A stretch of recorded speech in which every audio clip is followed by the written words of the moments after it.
Well, let me ask you to turn in your Bibles to the book of Daniel. We'll continue to make our way through this book. And today we find ourselves in Daniel chapter 8. Daniel chapter 8. I'm reading from the English Standard Version.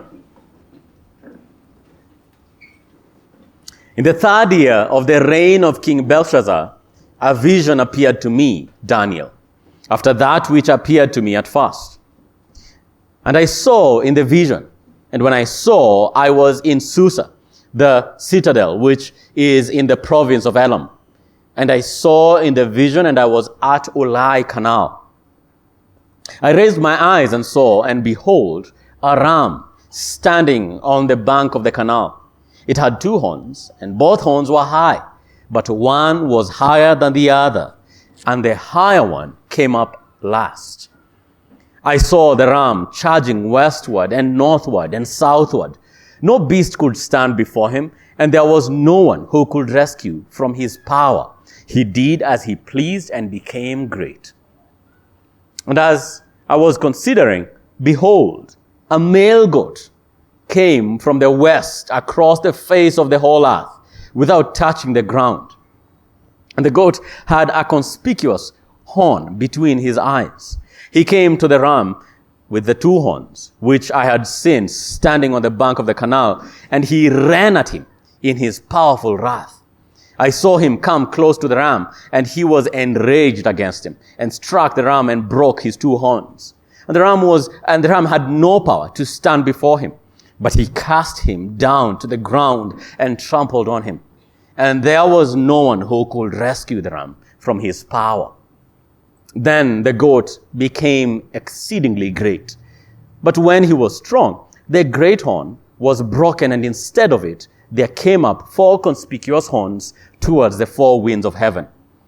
Out of one of them came a little horn, which grew exceedingly great toward the south, toward the east, and toward the glorious land. It grew great even to the host of heaven. And some of the hosts and some of the stars it threw down to the ground and trampled on them. It became great, even as great as the prince of the host. And the regular burnt offering was taken away from him, and the place of his sanctuary was overthrown. And a host will be given over to it, together with the regular burnt offering because of the transgression.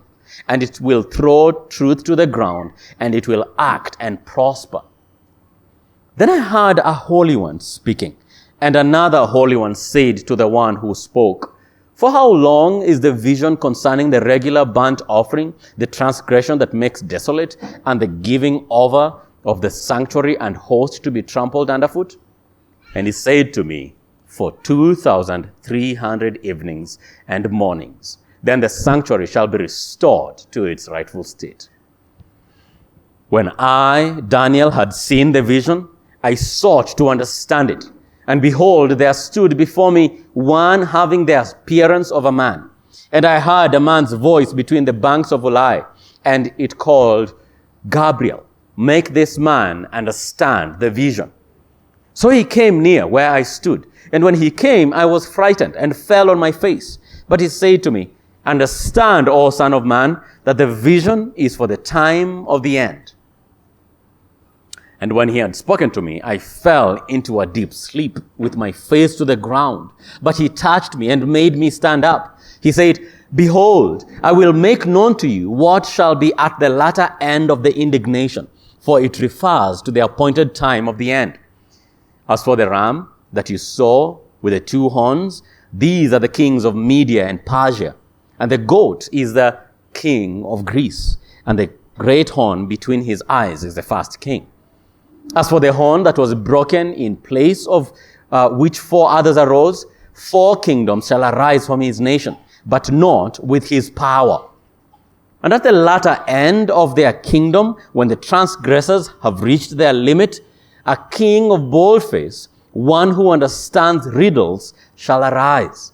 His power shall be great, but not by his own power. And he shall cause fearful destruction, and shall succeed in what he does, and destroy mighty men and the people who are the saints. By his cunning, he shall make deceit prosper under his hand, and in his own mind he shall become great. Without warning, he shall destroy many, and he shall even rise up against the prince of princes, and he shall be broken, but by no human hand. The vision of the evenings and the mornings that has been told is true, but seal up the vision, for it refers to many days from now. And I, Daniel, was overcome and lay sick for some days. Then I arose and went about the king's business, but I was appalled by the vision and did not understand it. This is the word of the Lord. Praise be to God.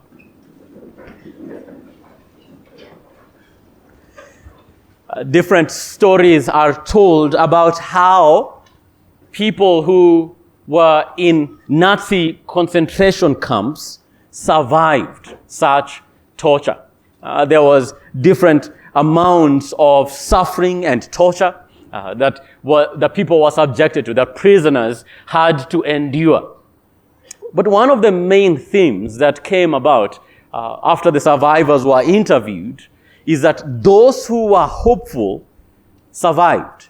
Those who found a way to cultivate a sense of hope for the future, a future where they would not be in a concentration camp, but would be back to leading normal lives. Those who in some way cultivated a hope that their enemies would be vanquished, that those are the ones who survived. One of the main reasons why people would give up would just be a complete lack of hope. They would be taken through punishments where the main plan and the main design for this elements of torture was to remove any hope, any shred of hope in the prisoners.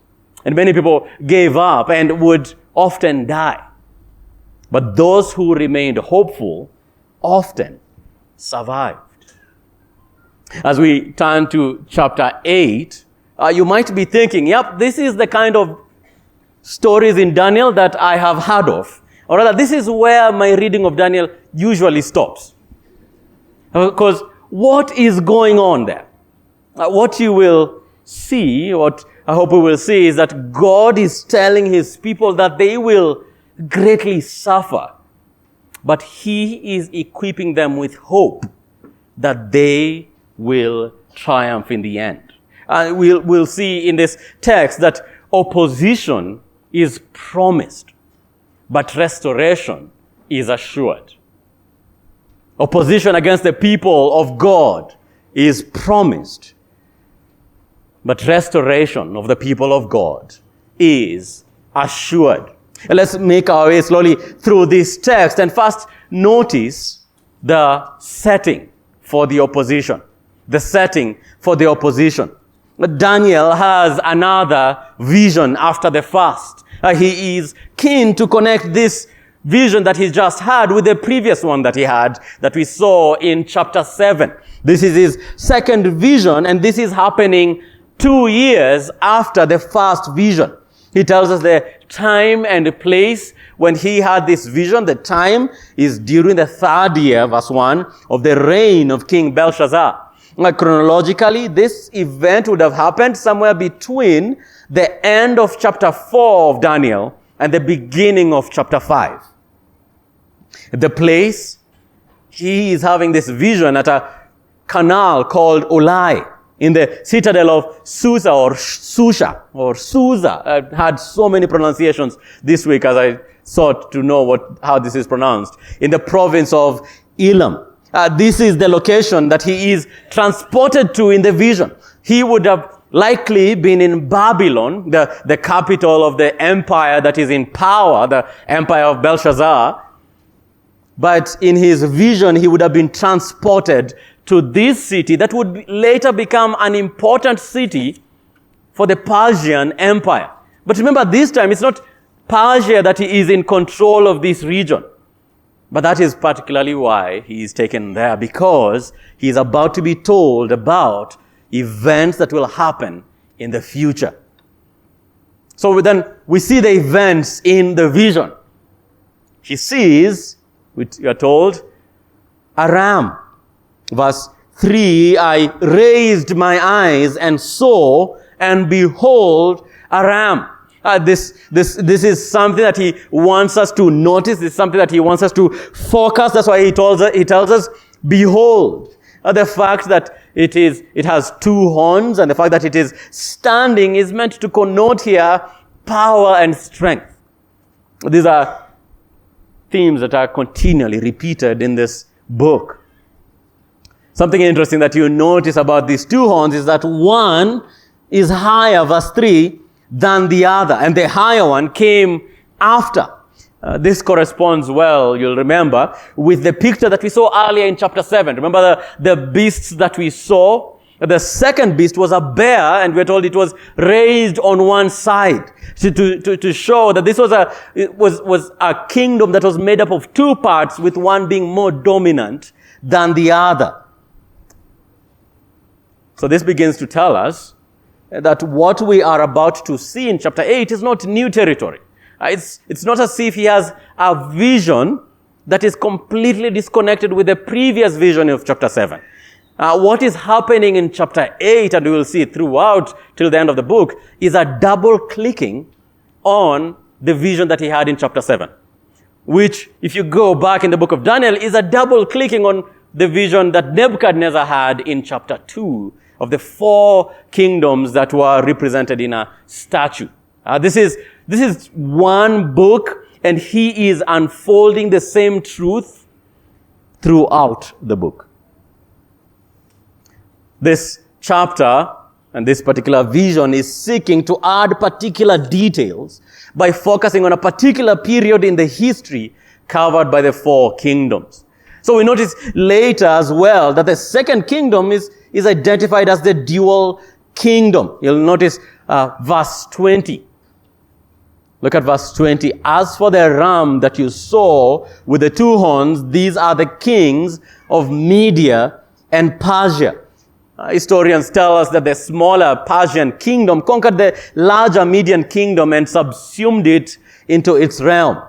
So verse 4 depicts the appetite to conquer in this kingdom. It's king. Look at the words that are used there. I saw the ram charging westward and northward and southward. No beast could stand before him. There was no one who could rescue from his power. He did as he pleased, and he became great. He is in charge. Nobody can challenge him. It seems as if Daniel might have seen other beasts arise in the vision, but the ram would always win. It would always conquer. It is charging. It is challenging. It is provoking and vanquishing. It is an all-out winner. If this ram were a team playing in a season, it would have a winning streak throughout the season. There's no one who challenges it. There's no one who rescues. Everyone is weaker than this ram. And the effect is no kingdom can stand. He did as he pleased. This doesn't mean that this kingdom never ran into any interruptions or anything like that, but it means that anything they set out to do, the kingdom of Media and Persia, they succeeded. If they decided they wanted to take this city or this kingdom, it was only a matter of time. This is the Persian kingdom at its mightiest. It vanquishes all that are on its way. It conquers peoples and lands. Its armies cannot be stopped by anyone. It is feared by all. Not even the great Babylon, under whom Daniel is currently serving, can challenge it. Do you notice that Daniel is currently in the Babylonian Empire, which seems to be the mightiest, unchallengeable of all? And this vision is telling him the kingdom of Babylon will not even be able to stand against Media and Persia. Therefore, he became great. He gains unparalleled might and power. But the vision does not stop there, right? There's more. So look at verse 5. As I was considering, behold, a male goat came from the west across the face of the whole earth without touching the ground.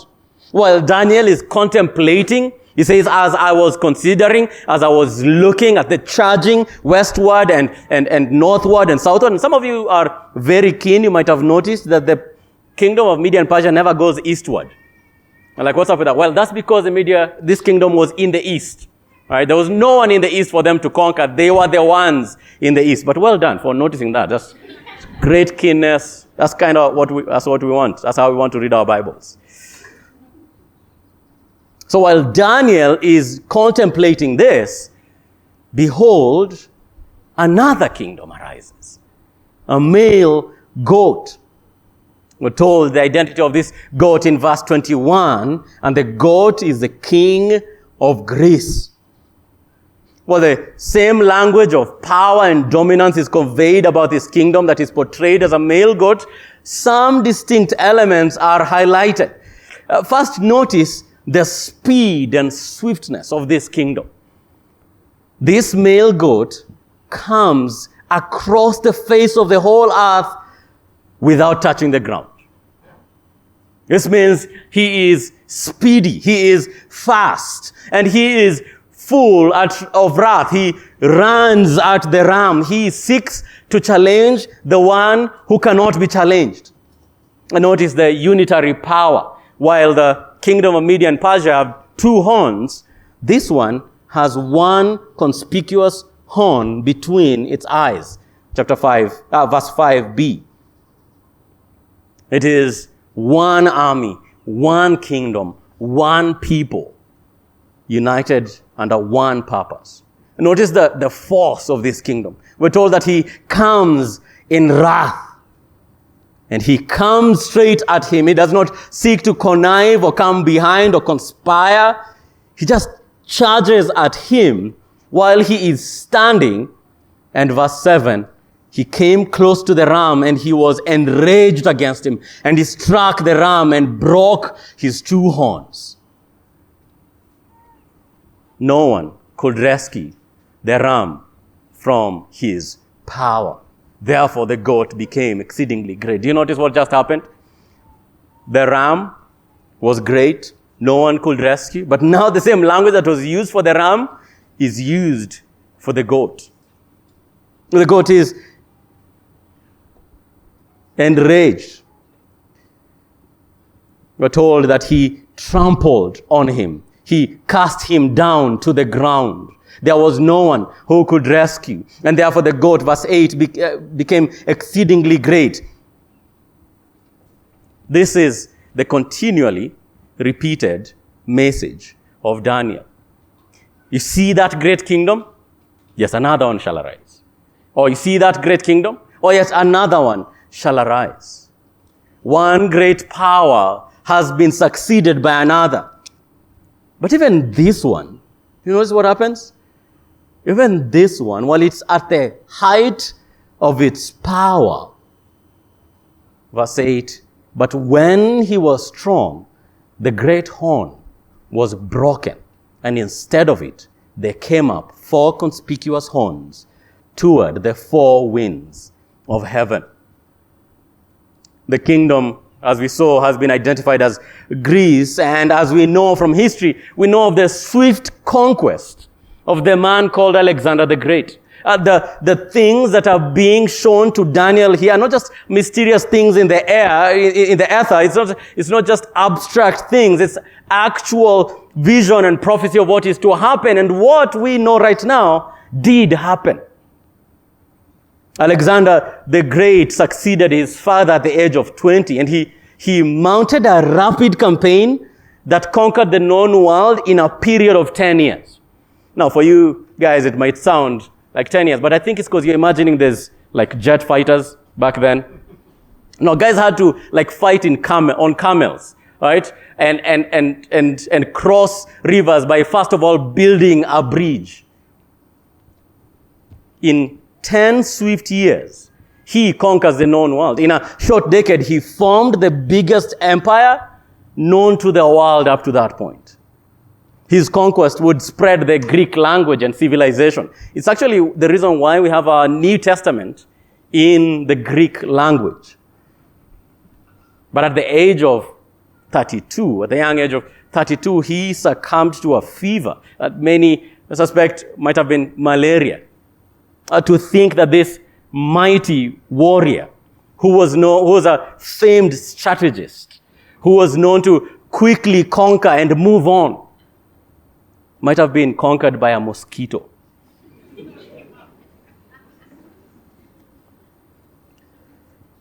That is the contrast of worldly powers. His two sons were quickly murdered, and his kingdom descended into war and chaos, but would later settle into 4 blocks divided among his 4 generals. And this again, brothers and sisters, is the continually repeated message of Daniel. With the kingdoms of this world, there will always be another one. The kingdoms of this world, you see, always put on them an air of permanence. They always assume and say that they shall always be there forever. Those of you who are old enough to remember the days of Kanu, one of the things that was assumed about Kanu is that it will always be here. That's why there's statements like, "Long live the king." That's why the Nazis believed that theirs was the 1,000-year Reich. The kingdoms of this world always insist that they shall always be there, that they are as firm as the mountains. Well, friends, this is the role of apocalyptic language. Apocalyptic literature does not seek to conceal things, but to reveal things. And one of the things that Daniel keeps revealing is that the kingdoms of this world are always passing. They are transient. The things of this world are going. They will always be succeeded. And so it is with all other things of this world. Those who are powerful in this world must endure seeing their power dwindle and be surpassed by another. Those who are considered beautiful in this world must endure seeing others more beautiful and the dwindling of their beauty. Those who are rich, popular, famous must endure seeing others who are richer than them and the dwindling of their riches. You probably noticed that as a kid, that immediately you had something you really wanted. One of the things you would notice and you would immediately start noticing is how someone else has something better than you. Right? Once you're told that you are clever, what does that make you? Does that make you notice how other people are so not clever? No, you start noticing how, oh, someone said something clever. Does this mean that I'm not clever anymore? Right?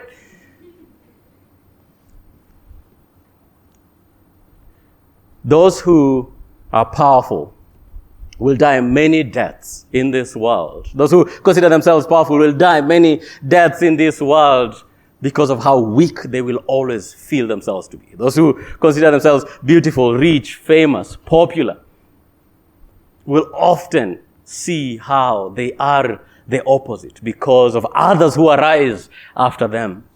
So the message of Daniel is consistently, do not place your hope on the things of this world. They are always passing through. They are transient. But a question can be asked, what do these kingdoms have to do with Daniel and his Jewish audience? Yes, okay, they'll arise kingdoms, and things will happen, and one kingdom will be surpassed by another, and so on and so forth. But what does this have to do with God's people? Well, that's what Daniel is about to learn next. So notice, secondly, the opposition. First we saw the setting for the opposition. Now notice the actual opposition. We will see that God's people will bear the brunt of an evil king who shall arise as a result of these kingdoms. God's people will bear the brunt of an evil king who shall arise from these kingdoms. In verse 9, out of the 4 horns, out of one of them came a little horn. which grew exceedingly great toward the south, toward the east, and toward the glorious land. As this is being described to Daniel, a Jew from Jerusalem, we can interpret the glorious land to mean Israel. One of the things that has just happened in the book of Daniel is that a transition has happened.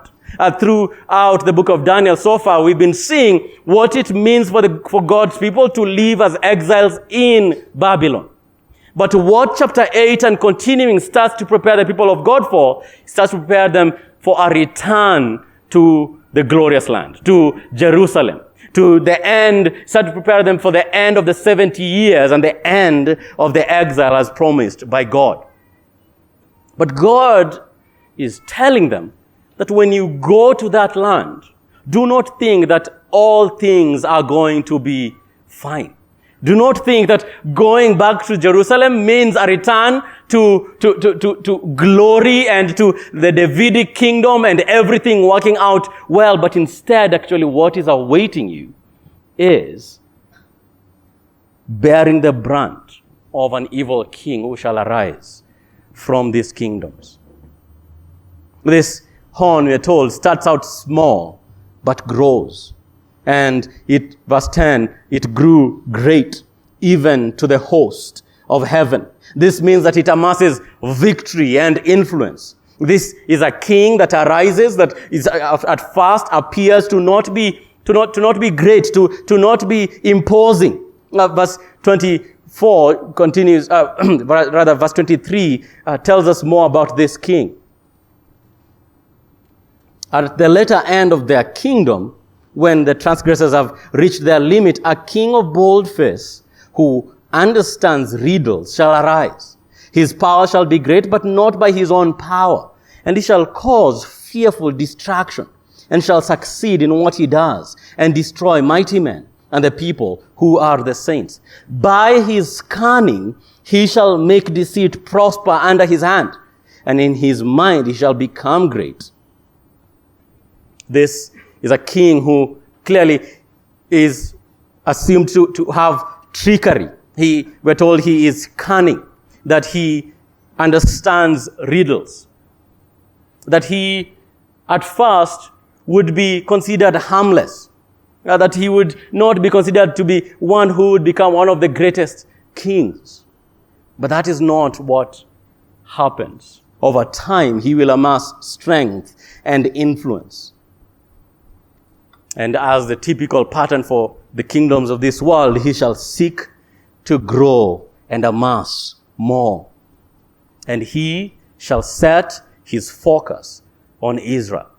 He shall set his focus and his wrath against the people of God. And notice in what ways. We're told he goes to the south, the east, and toward the glorious land. The assumption is that the people of God have gone back from exile, and we're told in verse 17 that this is a vision concerning the end, that these are things that will happen in the future from Daniel's viewpoint. And what does he do in the glorious land? Verse 11. He became great. Verse 10. It grew great, even to the host of heaven, and some of the host and some of the stars it threw down to the ground and trampled on them. It became great, even as great as the prince of the host. And the regular burnt offering was taken away from him, and the place of the sanctuary was overthrown. And a host will be given over to it with that regular burnt offering because of transgression, and it will throw truth to the ground, and it will act and prosper. And now that might feel like the most confusing part of this chapter, but what is actually happening there is that the vision is describing the particular ways in which this king shall rage against God's people. Notice 4 ways that we are told. Number 1, we're told that he challenges the host of heaven. This may mean either angels of heaven that he challenges, as we see previously in the Old Testament. That's what angels are referred to. Or it might mean the people of God. There's reason to believe that here he means the people of God, as we will see later in chapter 12, verse 3, that the people of God are described as those who shine like the stars forever. Verse 24 seems to confirm this as well. We're told that this king will destroy mighty men and the people who are the saints. So he will challenge and seek to destroy the people of God. He will come against the Jews, the Israelites, the people of Judah. Number 2, he challenges the prince, or verse 25, the prince of princes. This connotes that he shall attempt to challenge God himself. That having seen himself as having triumphed over all men, he'll now pick for his challenger God himself. Thirdly, we're told that he will trample truth on the ground and cause, verse 25, deceit to prosper. That he will be cunning and he will come against the teaching of God, of God's truth, the teaching of true doctrine, and he shall seek to trample it on the ground. Do you notice that the same language that is used for conquering, for conquering kingdoms, the trampling that we saw the king of Greece doing to the king of Persia in verse 7, is the same language that is used for this king against the truth. He will seek to trample truth. He will fashion himself as an enemy of truth. And the way he will do that is by spreading cunningness and deceit.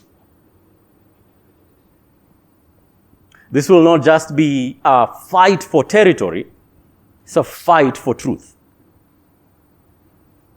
Verse 4, number 4, he shall stop their worship of God.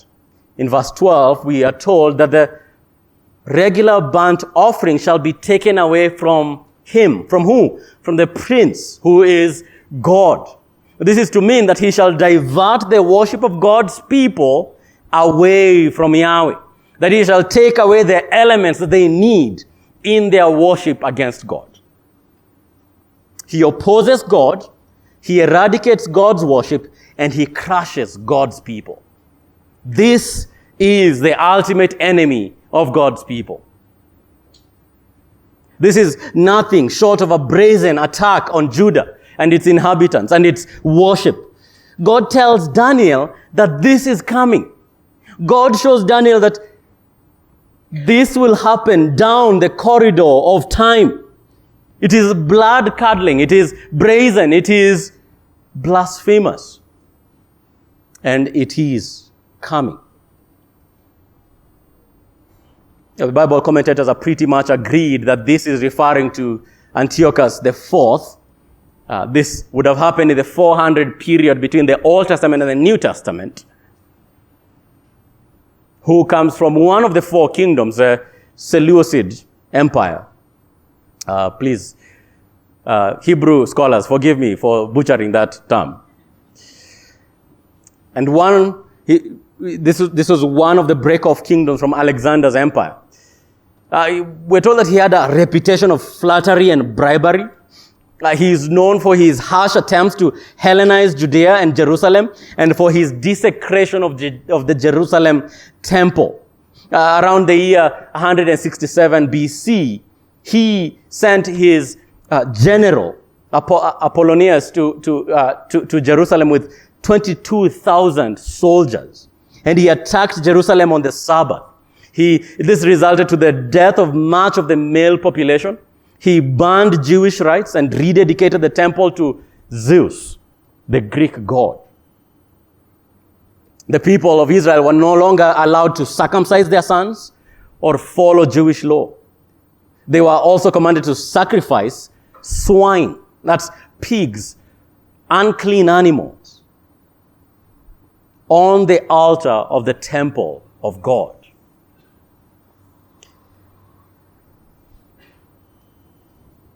This is what is referred to here likely as the transgression that makes desolate, or the transgression of desolation. The extra biblical books of Maccabees cover this, and if you'd like to read more, it's not inspired like the rest of the scriptures, but it's part of Jewish history, and it tells us of this time of great suffering for God's people. As you read this, you might be thinking, this sounds familiar. This sounds almost like something we've seen, maybe not to this degree.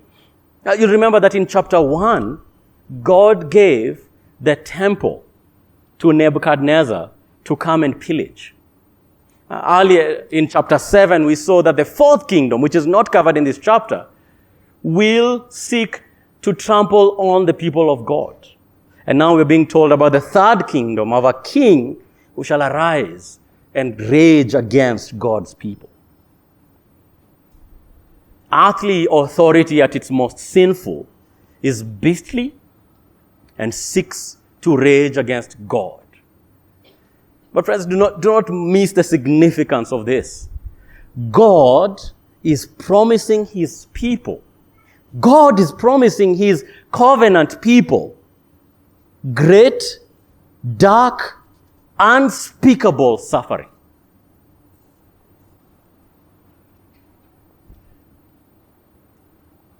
This is almost hard to digest.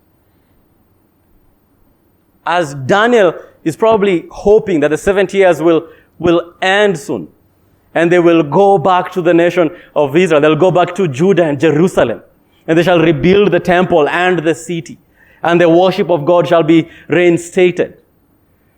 God gives his people in detail.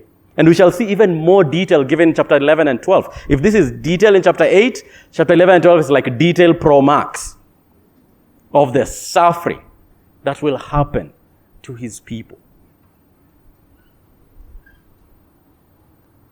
Friends, that should go some way in correcting some of our expectations about the lives that we live as God's people. As we'll see later, Jesus promises his people suffering down the line. And yet, even in the midst of this brazen opposition, there's still comfort for God's people. Notice this comfort that God gives to his people. Now, there's several things. We'll notice about 5 things that God uses within this text to comfort Daniel and his later readers. Firstly, notice the revelation. God means for his people to know of their impending suffering. He knows that if this were to happen to them unexpectedly, this may lead to discouragement and to even think that God has abandoned them or that God has tricked them.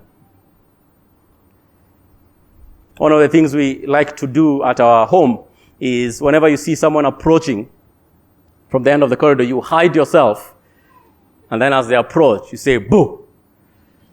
And then hilarity ensues. And one of the awesome things is sometimes when you see someone conspire against you, you see someone seeing you come, they don't see that you see them, and then they hide, but you know that they are there. And you know their plans. You can tell the dark thoughts of their hearts. And when you will get there, you definitely will not get startled. They will say boo, and you will disappoint them with the unmoved expression on your face, which is, again, something good for you, right? But even better, you can startle them. You can approach them faster than they thought. In a much greater way, God means to comfort his people by telling them of the danger and suffering and sorrow that is down the line. It is suffering, yes, it is sorrow, yes, but they know that it is coming. We are told that this is a vision that is given to him, that is seen by Daniel, and it is written down for God's people. God so loves his people that he would not have them surprised by suffering. Isn't that what Peter tells us? Do not be surprised when you encounter suffering, because God has already told us. Secondly, notice their solidarity. God identifies with the suffering of his people. As you read this chapter, you notice that there is not just a battle between human beings, but a cosmic, heavenly and spiritual battle at play. We're told that this king that rises against God's people rises, but not by his own power. He seeks to rise, he thinks it's him, but actually there's evil power behind him. We shall see later in the book how there's angels and demons standing behind kingdoms, strengthening them. And he seeks to come against God's people. And in effect, God describes this in language that portrays him as a sufferer, that portrays God as one of the people that is subject to suffering. So notice several things in this chapter. Verse 13.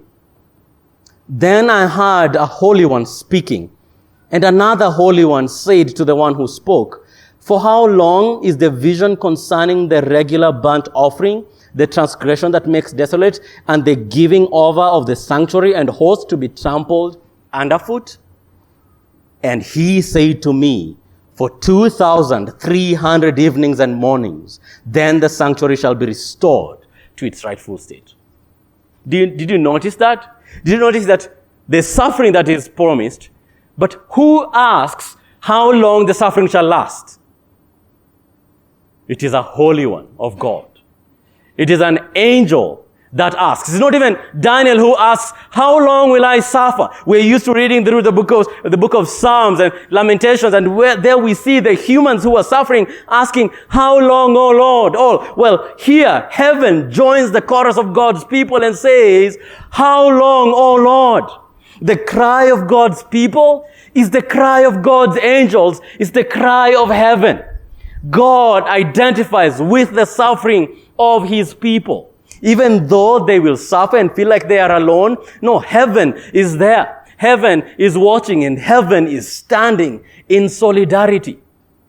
And notice also that we're told in verse 16 that an angel, one with a man's voice, tells Gabriel, make this man understand the vision.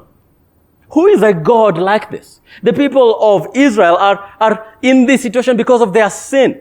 Part of why they will suffer in the future is because of their sin.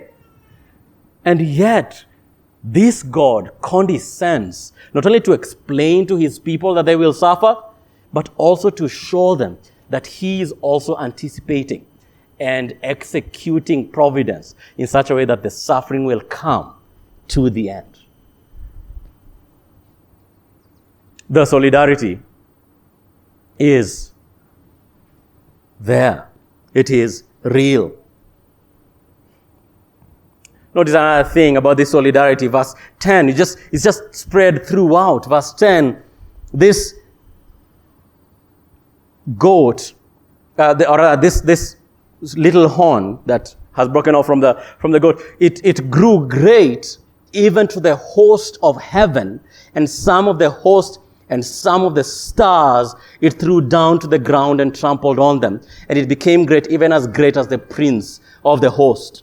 We see later, verse 25, read with me, by his cunning he shall make deceit prosper by his hand, and in his own might he shall become great without warning. He shall destroy many, and he shall even rise up against the prince of princes. There is almost a wordplay here. That makes us wonder, who exactly is suffering here? Who exactly is he trampling? Who exactly is he challenging? Who exactly does he seek to bring down? Is it heavenly angels? Is it the prince? Or is it God's people? And I believe the answer in chapter 8 is yes. When you come against God's people, you come against his holy angels, and you come against God himself. Friend, how amazing is it that God is saying that when you suffer, He notices. And that the one who makes you suffer comes not just against you, but against Him. Isn't that what David knew when he stood against Goliath? It seems everyone else had forgotten that. He says, because you are coming against the armies of the Lord of heaven. Isn't that what Jesus tells Paul? Why are you persecuting me?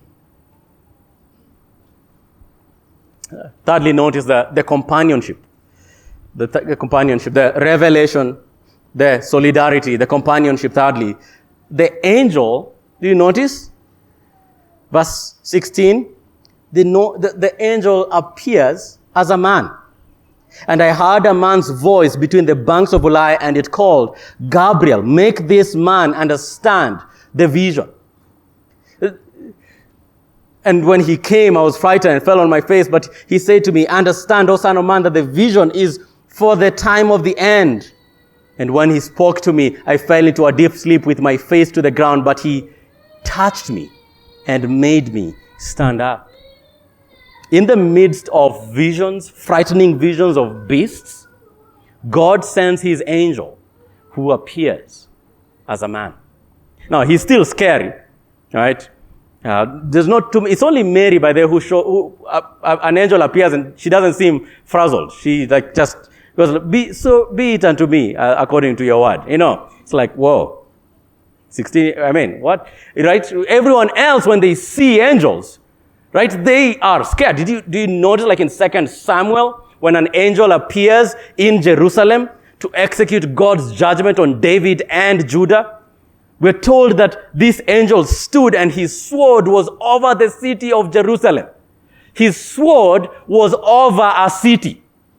Guys, his sword was over a city.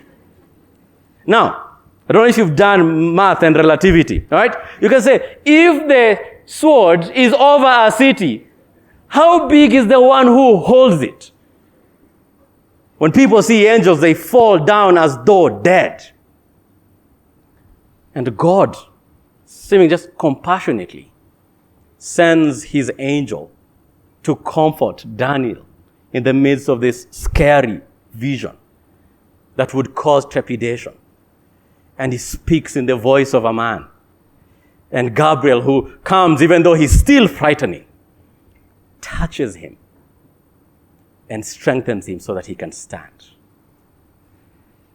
God, in the midst of talking and executing providence over hundreds of years, is still attending to one of His servants, seeking to take away his fear.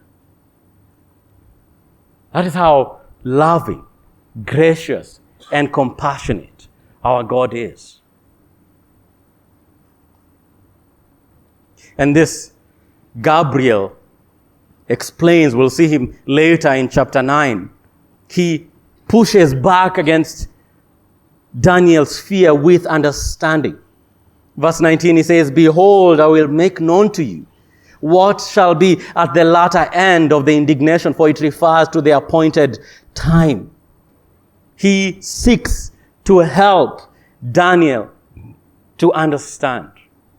He seeks to serve Daniel's hope with understanding. God's people may suffer greatly, but they never suffer alone. Finally, notice the ending, the restoration that is promised. Even though the suffering will last, it is numbered. Do you notice? And he said to me, verse 14, for 2,300 evenings and mornings, then the sanctuary shall be restored to its rightful state. Verse 26 says, verse 25 says that, and this small horn shall even rise up against the prince of princes, and he shall be broken, but by no human hand. Sounds familiar? We saw that phrase in chapter 2, where the stone that is hewn by no human hand bashes and crushes the kingdoms of this world. Verse 26, the vision of the evenings and the mornings that has been told is true. Even though the suffering will last, it is numbered. In the same way that the kingdoms of this world put on themselves an air of permanence, so does suffering. One of the things that suffering makes us feel is that it will always be here. It will always be permanent. That's why we say things like, I was there like forever. And I felt like this thing was never going to end, right? It's one of the things that we feel when we're enjoying something is that we feel like it's going to end quickly. But when we suffer, we feel like this will never come to an end. We describe days of suffering as it was the longest day of my life. But do you notice that God has literally put a number to the suffering of his people?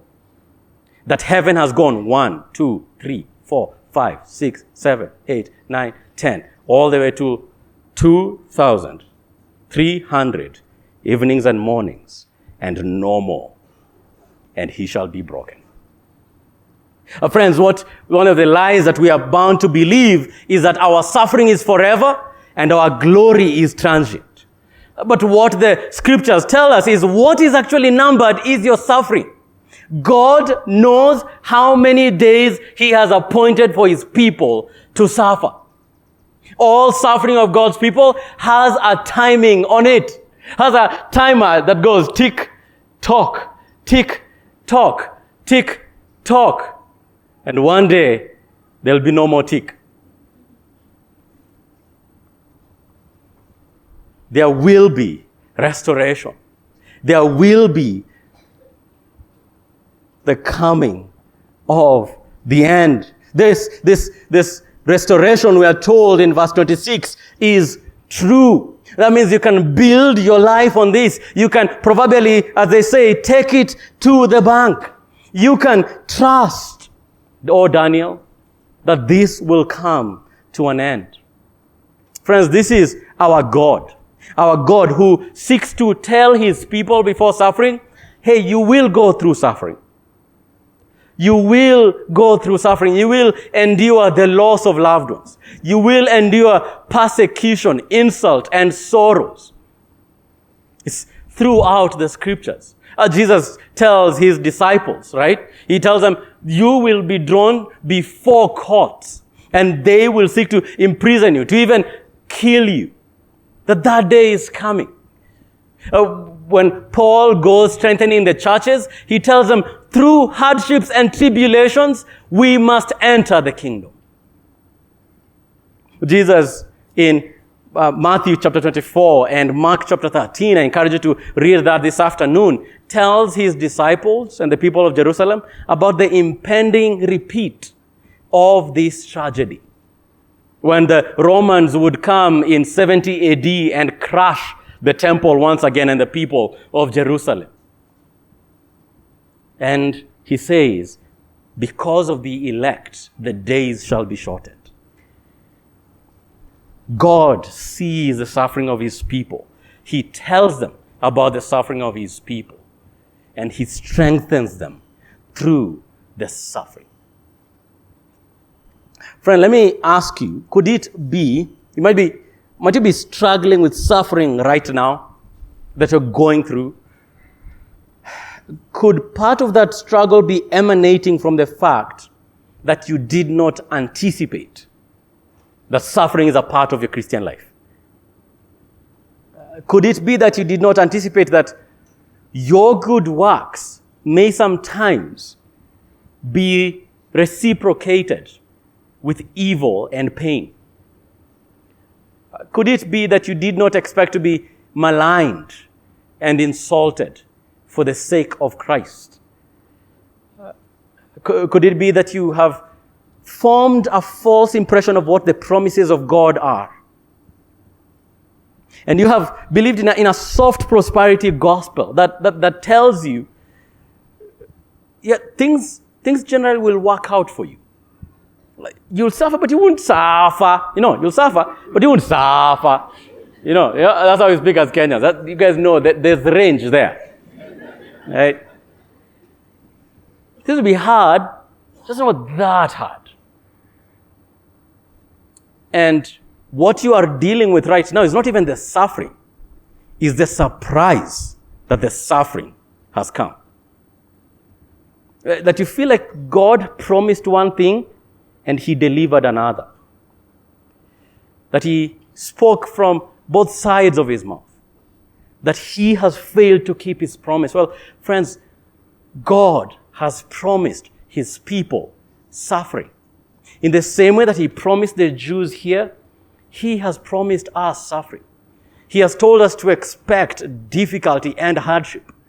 Right now, there's so many Christians around the world, in Somalia and Sri Lanka and parts of India, who know this very well. And sometimes living in Nairobi can make us feel as if, well, looks like I got away with it. It seems as if I've carved out a life where suffering is not such a part of my life.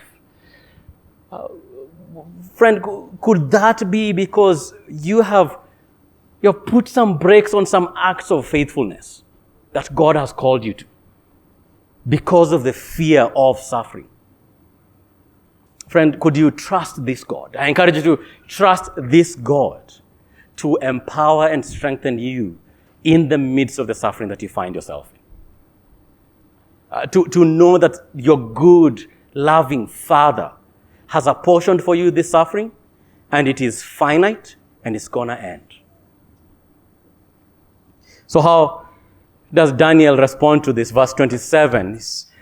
We understand this. He says, I, Daniel, was overcome and I lay sick for some days. Because this is hard news.